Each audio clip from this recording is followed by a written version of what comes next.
Welcome to this episode of the Affluent Entrepreneur Show.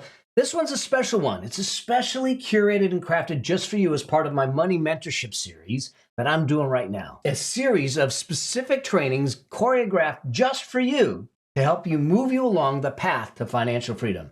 And if you haven't been part of our live, exclusive, and private money mentoring coffee chats on Fridays, you need to be. So here's what I want you to do. Click the link, get on the list. I will send you the private link so it can be you, me, a small group of people in a Zoom room having conversations around money, around investing, around your financial future, and a different financial destiny. I'll see you there.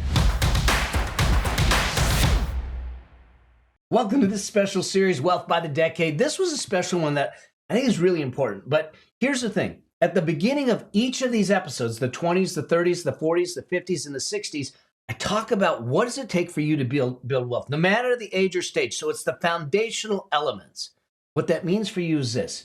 If you listen to one of the episodes from the prior decades, maybe you listen to the 30s, and now you want to listen to the 40s, that beginning's going to be the same. So just skip ahead and get to the core content for your decade. But if you haven't listened to the setup, make sure you listen to the setup at least once, because that's the foundation to make sure that you build wealth in the decade you're in. Enjoy the episode. Hey there, welcome to this episode of the Affluent Entrepreneur Show. This is the beginning of a special series. Often I get asked, what do you do in your 20s, your 30s, 40s, 50s, 60s? What do we do? Depending on your stage or age in life. And the reality is that you can't figure out your wealth journey, the things you should be doing with your money, if you don't look at it from the context and the construct of where you are in your life, how much time you have left, and those kinds of things. So I decided to create a special series called Wealth by the Decade. And so I'm going to walk you through some of the key elements that you need to consider as you start to look at your wealth, depending on where you are in your life. Now, before you go jumping ahead and saying, well, I'm not in my 20s, or I'm not in my 30s, or I'm not in my 40s, and skipping those parts of the series, there's some valuable elements that build on each other going through the whole series. So I'm going to invite you to go through the absolute whole series, no matter what your age is, no matter what decade you're in. It can also help that maybe you have children or grandchildren that need to hear some of this stuff. So I want you to go through all of it and take the notes. I'm going to walk you through a couple of things. Each decade, we're going to talk about the theme of that decade. We're going to talk about the focus for that decade. We're going to talk about the priority for that decade. We're going to talk tactically about what you need to do for that decade. And then we're going to talk about some cautions. What are the things you need to watch out for in each decade? This is going to be powerful. This is going to be incredible, I think, because it's one of the things that I get asked most often. But before we do that, I want to set up kind of the whole idea of wealth creation, at least the fundamentals, because no matter what your age or stage or whatever decade you're in, this applies. And so I want to talk about the wealth triad, the wealth drivers triad, and what are the stages, what I call the journey, the financial liberation journey, so you understand where you might be and what to do. So in order to do that, I'm going to actually jump to my iPad and walk through some of the things that I think we need to bring into bear. So here's the thing. When we start to look at this and we start to look at what drives wealth, because this is going to impact everything that you do, is that there are truly three wealth drivers that we can have that drive things. And so the first, and this is the thing that most people think that they need, and that is this. It is all about money. And I get it. We need to have money. We need to have income. We need to have money coming in to make that happen. But if you've watched me for any length of time, or if you've seen some of the work that I've done, it's not the money that's the sole contributor to building wealth. Look, we want wealth not because we want wealth. Now, some people maybe, but not me. I want wealth so it allows me to get behind the causes, to move my missions forward, to create a movement, to have the moments in my life and to control those moments. Maybe you're the same way. The reality is that the reason we want money is a result, it is not a purpose, is to fulfill a purpose. It could be to take care of our children, our grandchildren, to get behind a movement. It could simply be to sit back and say, I just want to control my life, whatever it is. There's something beyond the money. And so although money is a necessary ingredient to building wealth, it's not the only ingredient, because we can have lots of money coming in, and if we have lots of money going out, we're not building wealth. So that's the one ingredient, first ingredient. The second ingredient that we need to consider is time. And that is this, is that, and I hear this all the time, people that are younger, they're in their 20s or 30s or even their 40s, and say, I got time. Or I hear people that are in their 50s and 60s and say, it's too late. I don't have time. Well, the fact of the matter is, time is what it is. It's a factor we can't control. We are at a certain age and stage in our life. Period. End of story. But, and I want you to hear this really clearly, it is never too early to start. Okay? It is never too early to start building wealth. Time is the greatest lever you have to creating wealth. So the earlier start, the easier it is. The less money we have to bring in. It goes back to my whole Emily factor when we talked about my granddaughter being born. And the fact is that if all I did was put away, $100 a month, $20,000 over 20 years, and just did that, she'll have $1.6 million by the time she was ready to retire. And it's because time did the heavy lifting, 20,000 to $1.6 million. If we started that at 30 or 40 or 50, it's a little bit of a heavier lift. Time is the greatest lever when it comes to your wealth building. Now, that also means this. The best time to get into the investing game, the best time to get into the wealth creation game is now. If we didn't do it yesterday, then now. Because here's the thing. If we don't get into it now, then it's just going to shorten the runway, and it's going to make it a bit more difficult as we get older. Now, it doesn't mean it's impossible, okay? It just means it's more difficult. So why do the heavy lifting? Let time do the heavy lifting for you. So money, time, and number 3, that nasty word, discipline. Let me tell you, this is the place where I think a lot of people fall off, is the discipline. There's a study that was done, 10,000 millionaires. It was done, and literally the majority of those millionaires, they weren't like entrepreneurs. They weren't, mega entrepreneurs that sold their companies for hundreds of millions of dollars. They were wage earners that consistently and persistently put money away over time in their 401k, in their investment accounts, and everything, and they ended up becoming millionaires over time. Discipline is one of the greatest catalysts to building wealth. Here's the thing.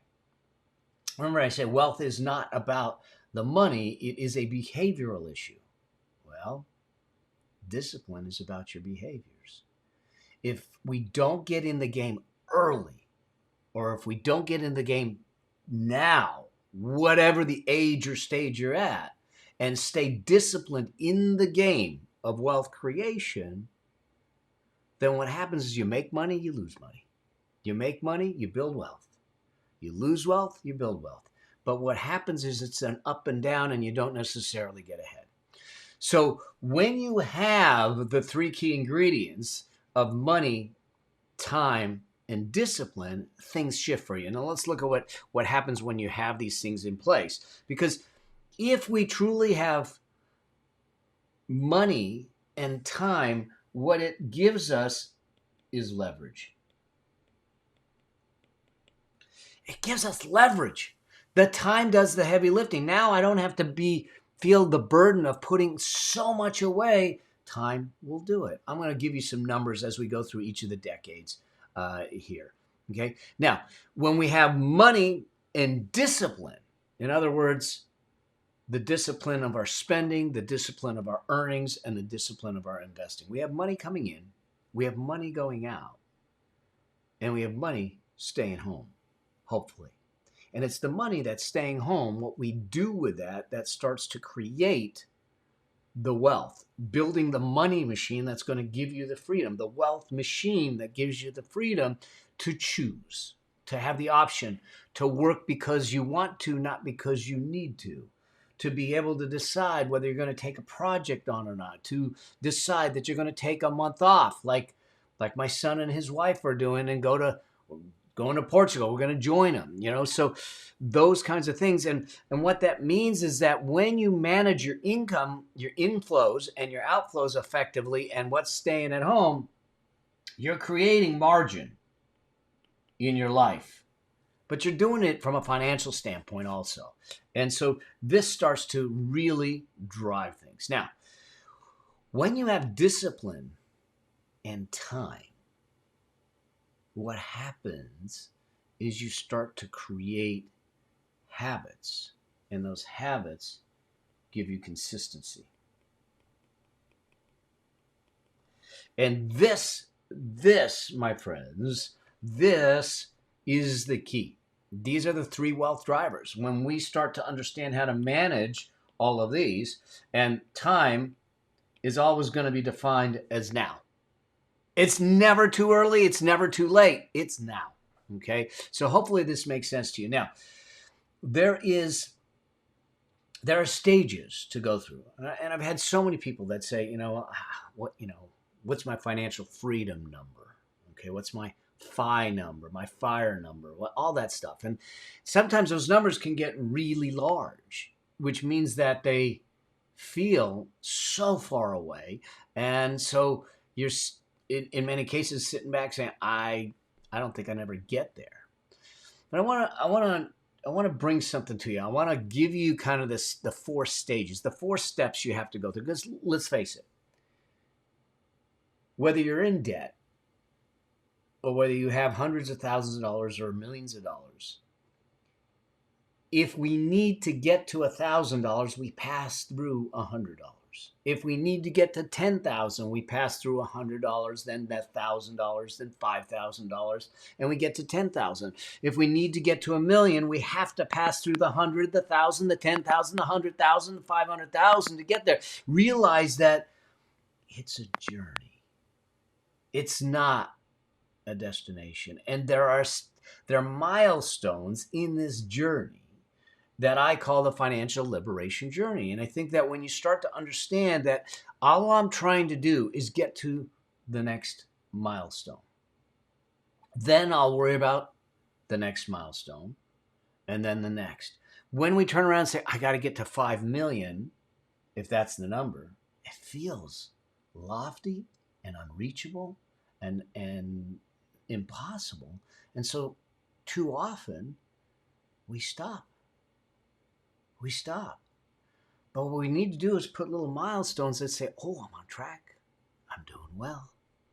And then before you know it, your discipline, your money, and your time get you to the 5 million. And you go, gosh, how did I get here?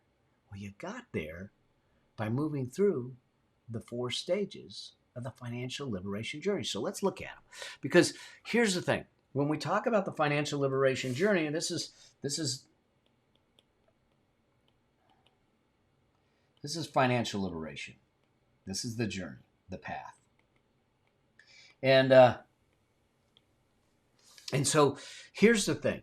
We have to move through each of the stages. And you might find yourself in one of these stages, and none of them are good, bad, or indifferent. It just allows you to understand where you are, what your focus is, and what to do next. And so hopefully this will start to make sense to you and give you some ways to look at it.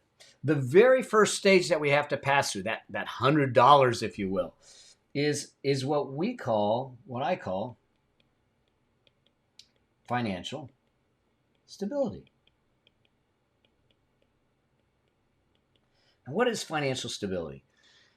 Financial stability is when you have enough assets generating enough income that it actually covers your necessities. I mean necessities. That means the roof over your head, the food that you're eating, your medical, your transportation, your shelter, your clothing, the necessities, the bottom rung of Maslow's hierarchy of needs. Once we have that, that's the stability. Those are the things that we need to take care of. Now all of a sudden you say, I'm stable.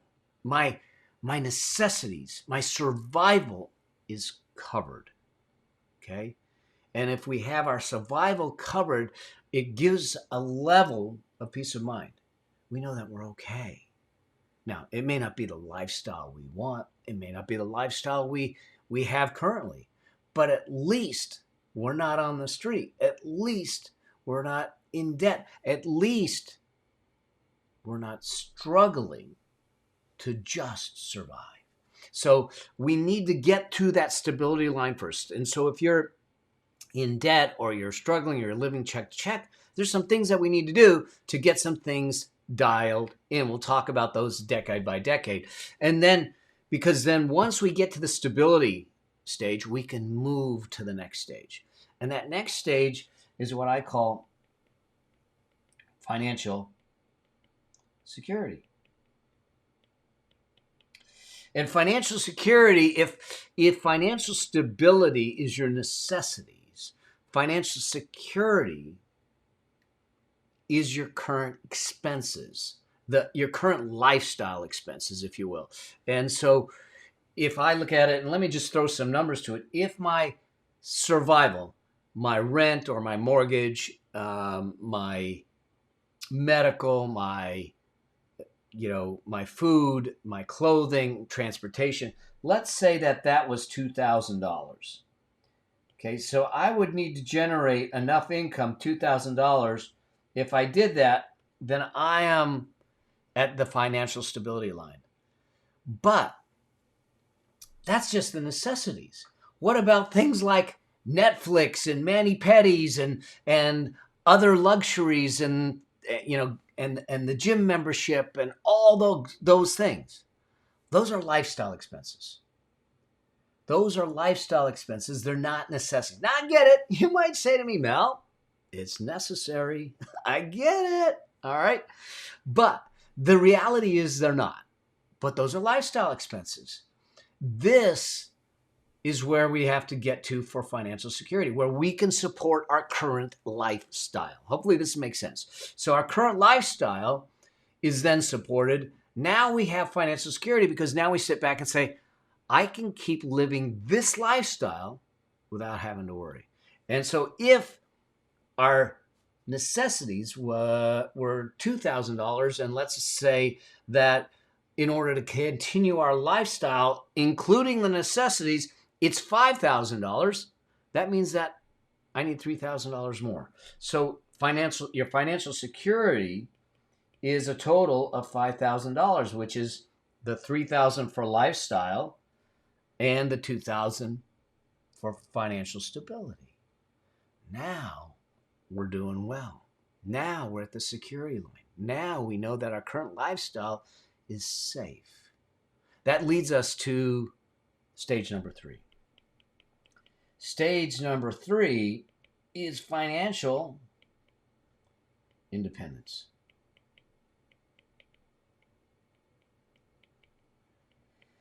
So stage number 3, financial independence, is where we have enough income being generated to replace 100% of the income that we currently have. So let's keep with the numbers. $2,000 for necessities, another $3,000 for security, so that's a total of $5,000. But let's say you're earning $7,000 a month. Well, financial independence replaces the income that you have, which is $7,000, which allows you to pay for the expenses that are necessities and lifestyle and have money left over. Okay, and have money left over. So financial independence here is replacing the income, and let's say that that is $7,000. Okay, so that is the financial independence line, which then leads us to this last place, which is what I call financial freedom. The financial freedom is when we have the opportunity and the ability to fund our, what we call an affluence vision. When I work with people in the affluence blueprint or with my one-on-one clients, we create the vision for their life, the ultimate vision. So this is the lofty goals that allow you to do the things you want to do, get behind the missions, the movements, and do things without concern. This is the big kahuna, the big number that you're looking for. So it supports everything. So you're completely free. You can live life on your terms the way you want. Okay. That number could be anything, but we have to figure it out. Too often we don't know what our target is, so we just keep running. I did that. And so the idea here is this, is that to understand that this is a journey that requires you to go through stages. And it's not just you jump up to financial freedom.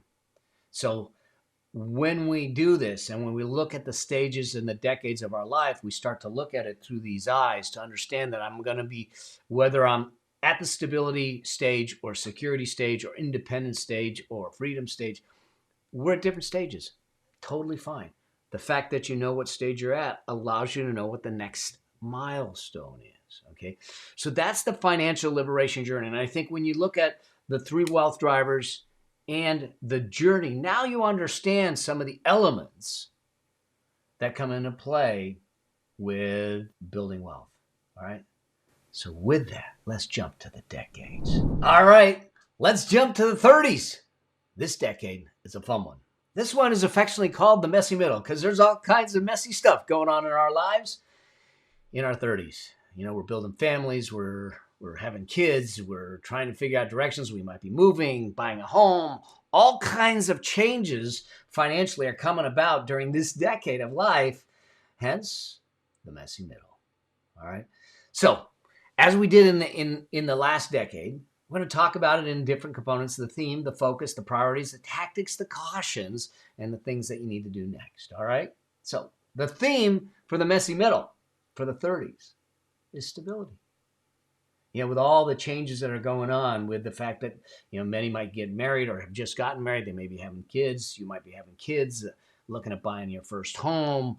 All those things can create havoc, not only financially, but personally in our lives. And so our theme is to find stability, to make decisions that ground us and stabilize our financial foundation, our life foundation, and our ability to move forward. Okay. So as I look at things in the messy middle, in the 30s, I'm always looking at it with a perspective of, does this make my stability stronger or does it weaken it? All right. With that, let's talk about the focus. Now, some of these are going to be consistent throughout the decades because I think they never stop. For instance, the first focus is your why. See, in the 30s, because we might be starting a family, because we might be buying a home or moving and starting to develop in our careers or our path to progress in our businesses, if we're entrepreneurs, our why may be shifting. And so therefore we need to start rethinking and re-looking at our why as to what it is we're considering. So focus number 1 is always going to be on the why. We just need to bring that to bear. So the theme is stability, and focus is always going to start with the why.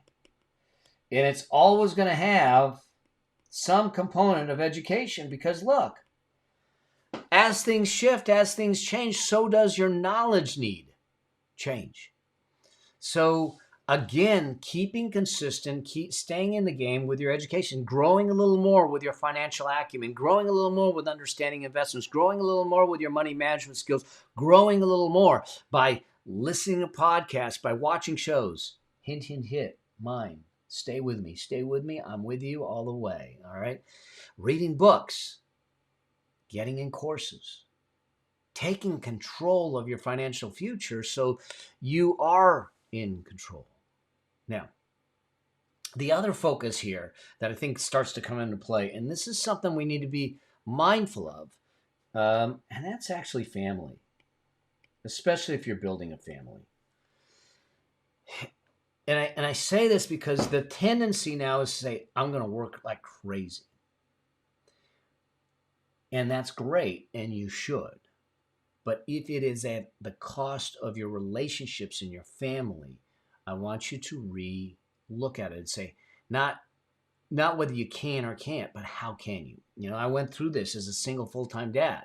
Okay, single full-time dad. I was in my 30s. This is when it happened. You know, so I was 35 effectively when this happened. And when Jeremy drew that picture of me where he saw me just constantly working, it would have been easy for me to just say, hey, dude, I got to do this. I got to do this because I got to pay the bills. I got to do that. But it wasn't, and that's a true statement. I had to do it. But the question I needed to ask myself was this: do I have to do it this way? And the answer was no.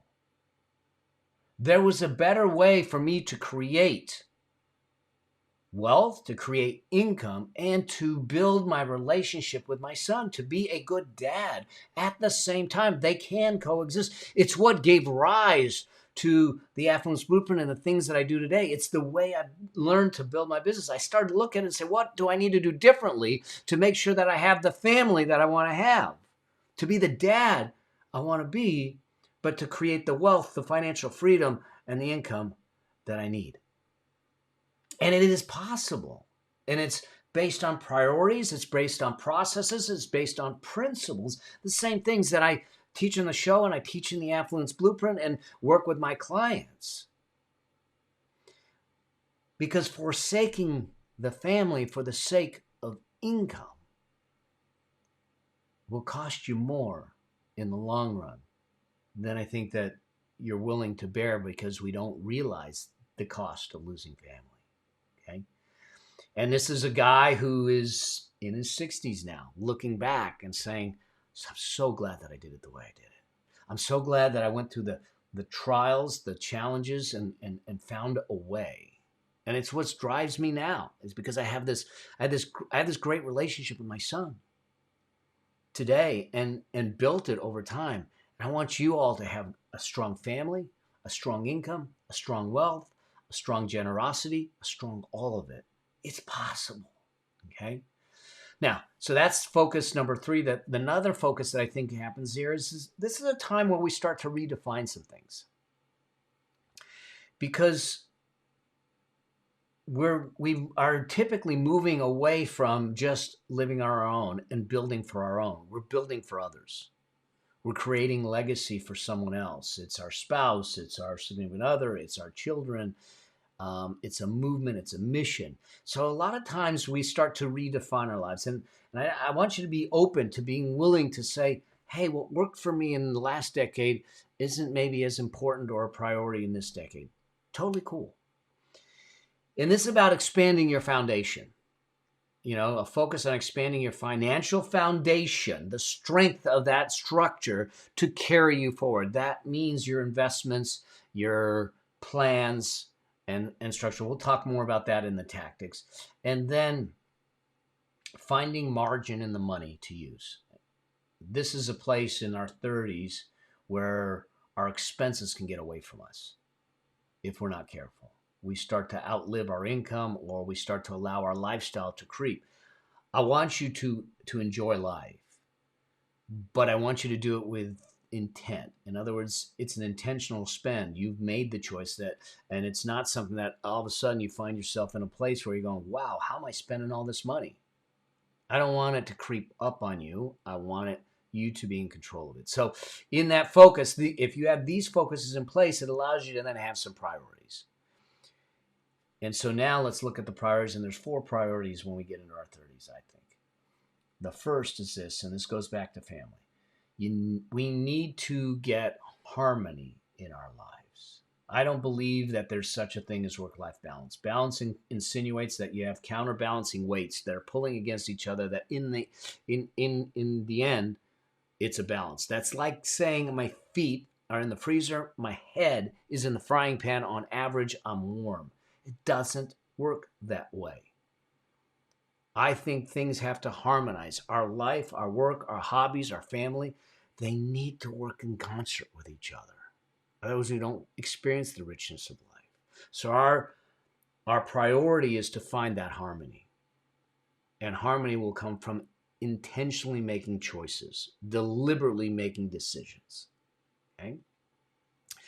I want you to priority is now to make sure that you are shifting to a career and calling focus versus a job focus. We talked about that in the last decade, but really here, how are you developing a calling in something that is going to have a grander future for you, that's going to develop over time, okay? And finding the joy in that journey. The third priority is avoiding the distractions. Your income during this time is going to grow, and it'll probably have a tremendous amount of growth in this decade and the next decade. And so distractions can come in where all of a sudden we spend on things we shouldn't be spending on, or that we don't really need. So beware of those distractions. And then the last priority is to control the controllables. Things like our spending, things like making sure that we're taking care of ourselves health-wise, things like our relationships and spending time and everything. Control the controllables. There's plenty of stuff that's uncontrollable. I don't know what the stock market's going to do. I don't know what the economy's going to do. I can't control that. I can't control what some of the nutcase politicians will do. I don't know, but I can control some things, and I can control the controllables and then prepare for the things that I can't control. Those are my priorities in my 30s. Okay. What are the tactics? All right.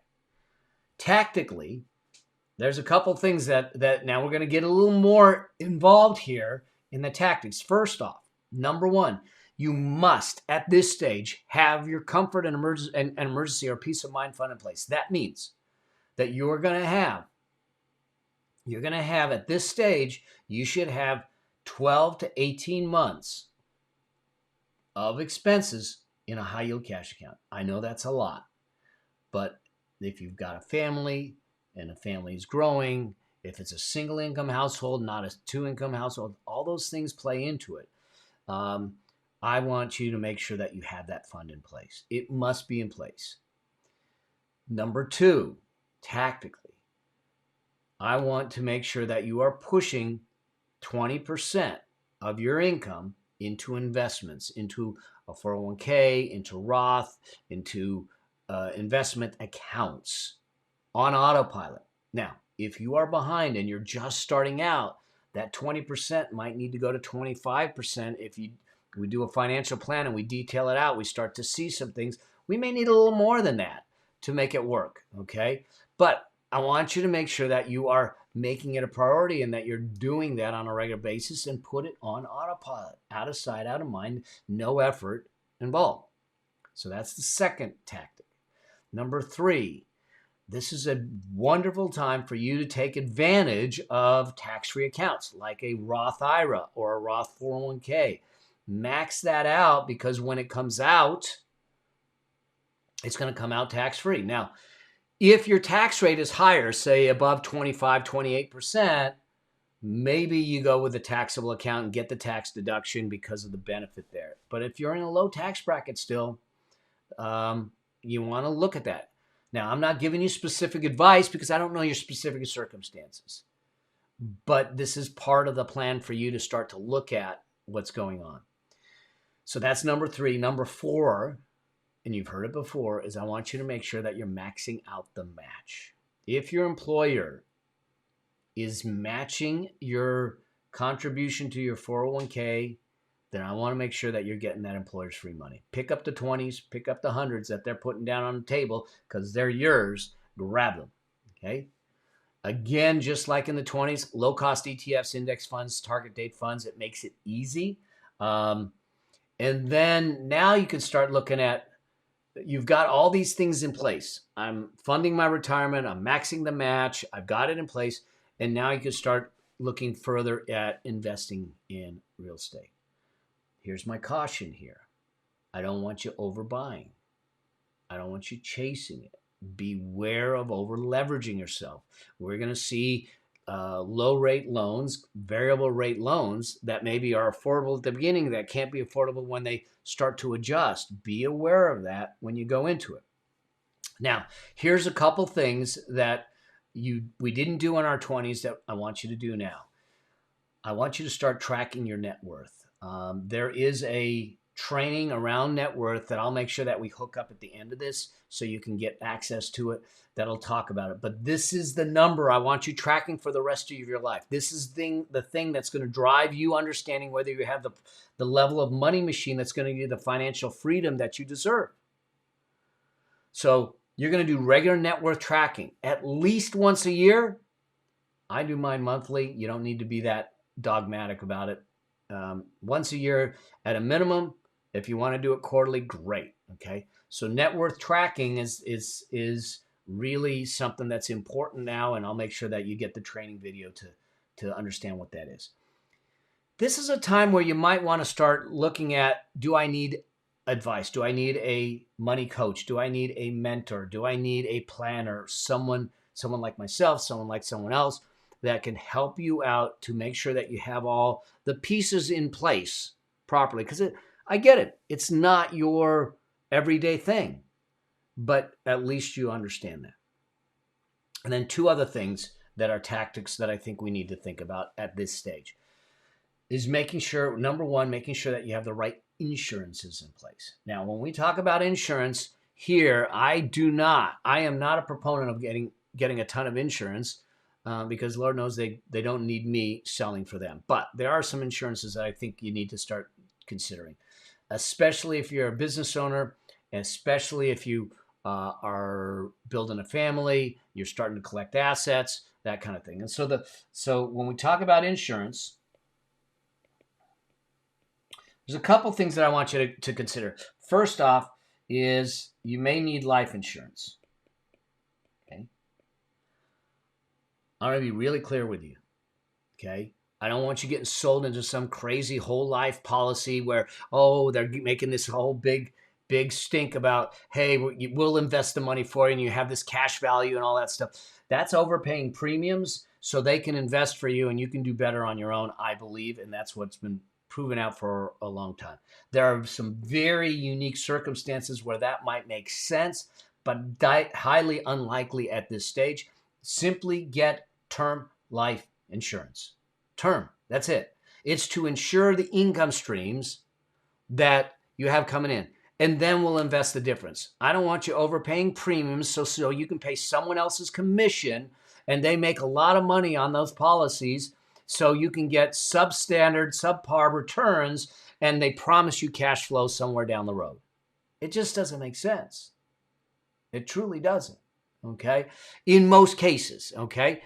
So life insurance is something I would look at, 10 times your annual income in life insurance at this age. If you're good health, it's going to be relatively inexpensive. Get $1 million policy for probably $1,000 or less. Okay. An umbrella policy is something you might want to consider. Umbrella policy is going to cover anything that can happen that isn't covered by other policies like your homeowner, your car, and all that stuff.